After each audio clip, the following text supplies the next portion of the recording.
Ryan Poles, the general manager of the Chicago Bears, he was on the Pat McAfee show starring A.J. Hawk, and he was asked whether or not the Bears actually ever really considered moving off the number one pick in the draft. Here's his response. I don't think I ever allowed it to get crazy because, we were gathering information on Caleb, and I knew, again, from the tape, it was a rare prospect that had a lot of talent that could help us turn this thing around.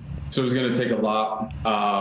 So by the time we got to the point where we felt comfortable, I wasn't even going to take those calls anymore or even, listen to what it was going to be because I knew this was the right move for us.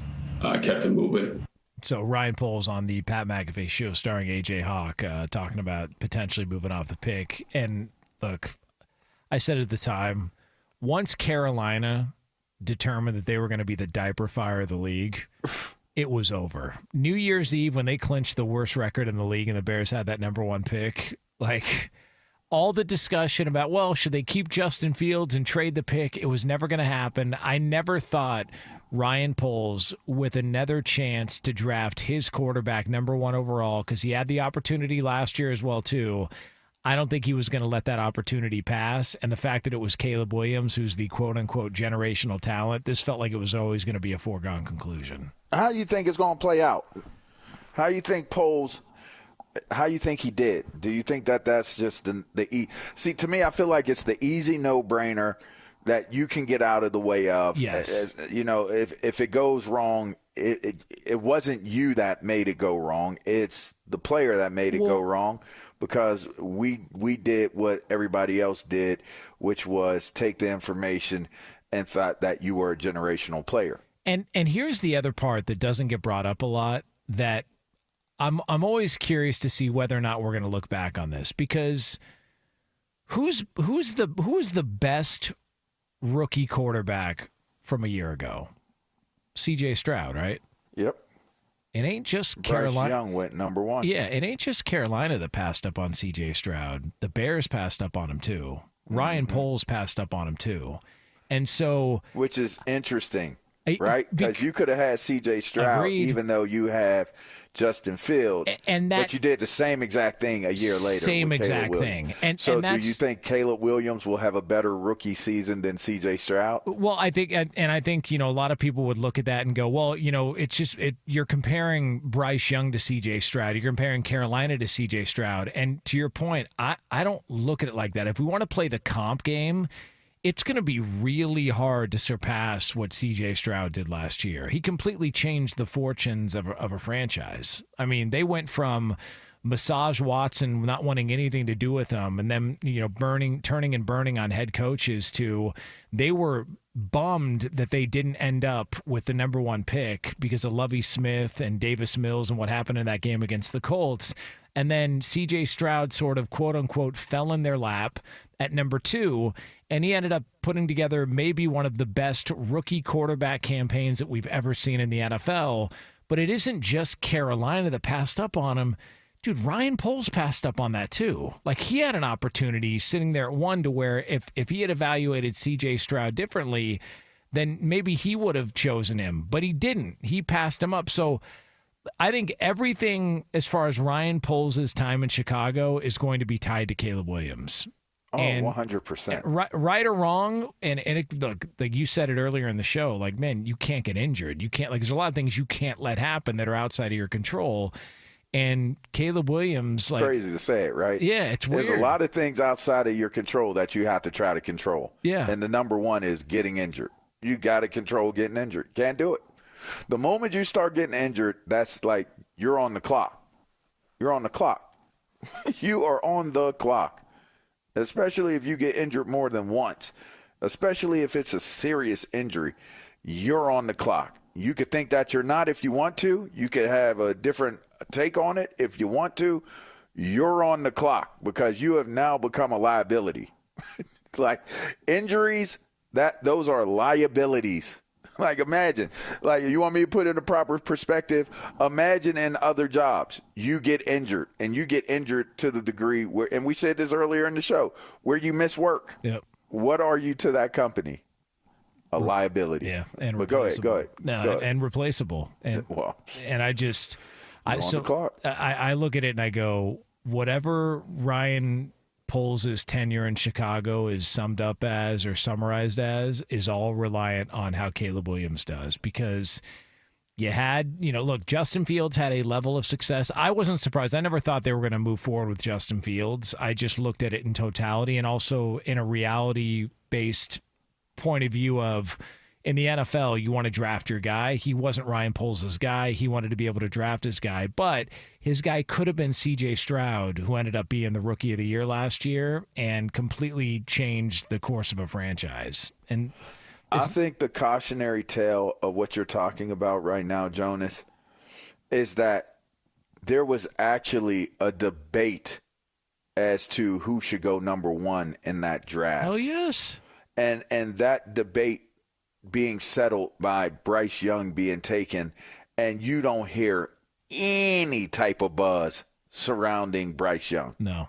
You don't hear any type of – you don't see Bryce Young walking out with Amber Rose. You don't see it. Like, you're not seeing what you're seeing, which CJ Stroud is arguably already in the conversation of being a face of the National Football League today. And y'all didn't take him number one. Y'all didn't take him number one. So the cautionary tale, what's the cautionary tale here? There's the chance that Jaden Daniels, Bo Nix, J.J. McCarthy, there's the chance that you see one of these guys emerge as being like a guy, like, damn. He was what number quarterback taken in that draft? Oh, that's the same draft. Who was that? That went number one? He was in that draft. Who was it? Like, that's the potential that exists here. That happened in one season for Bryce Young. One season. Because of how well CJ Stroud did and how he put the Texans back on the map of being a competitor. Think about that, man. Yeah. And also I would say this, as far as the Amber Rose conversation goes. Yeah. Lee, Amber Rose, yeah or nay? We good on that? Yeah, Amber Rose is yeah, sure. Very talented? Very talented. All right, just making sure. Didn't quite know whether or not you signed off on that. So. And here's the point. Is the Bears football team going to be good enough for Caleb Williams to beat the curve of which he's going to be judged on? That's the biggest issue. Look, not Caleb Williams. The biggest issue is always going to be, will the franchise be in position to make it a successful rookie year bid for that player? I mean, we don't know where they're going to play games in the foreseeable future or coming up in a few years from now, because they still can't figure out whether or not they want to put parking in the renderings that they provided to the public. And now there's some pushback on whether or not the stadium's actually going to get done there. Whatever the case may be, at the very least, Virginia McCaskey, the owner's not throwing beer at anybody at a game like David Tepper was. So he's like, God dang it, we took him instead of CJ Stroud. Get this beer.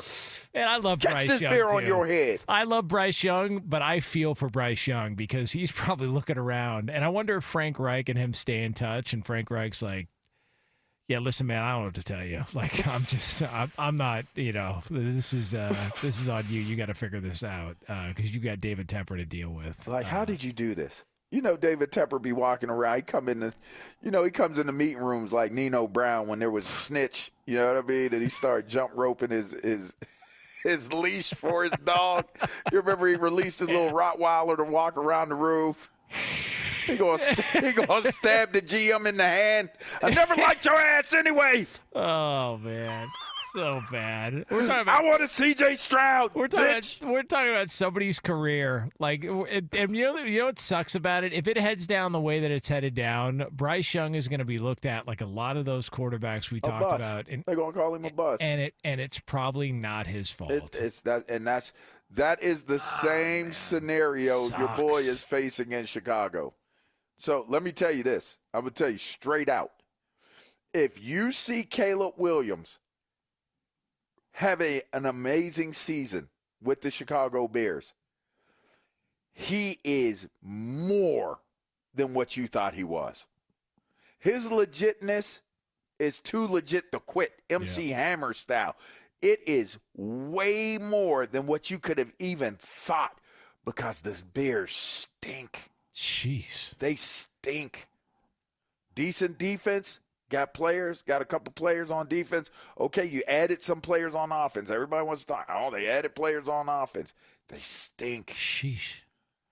If that man changes the way the Chicago Bears are looked at and viewed, and they become competitive this year under him as the quarterback, he is even more legit than what you thought he was. Even in a make it to the playoffs but not go very far in the playoffs type of run. If he takes this team to the playoffs his rookie year, bow down and give that man his props. I'll say this. He's got a lot more to work with than Bryce Young did last year because he's got DJ Moore, he's got Keenan Allen, he's got Rome Odunze, he's got Cole Kmet, he's got Gerald Everett, he's got DeAndre Swift. Look here.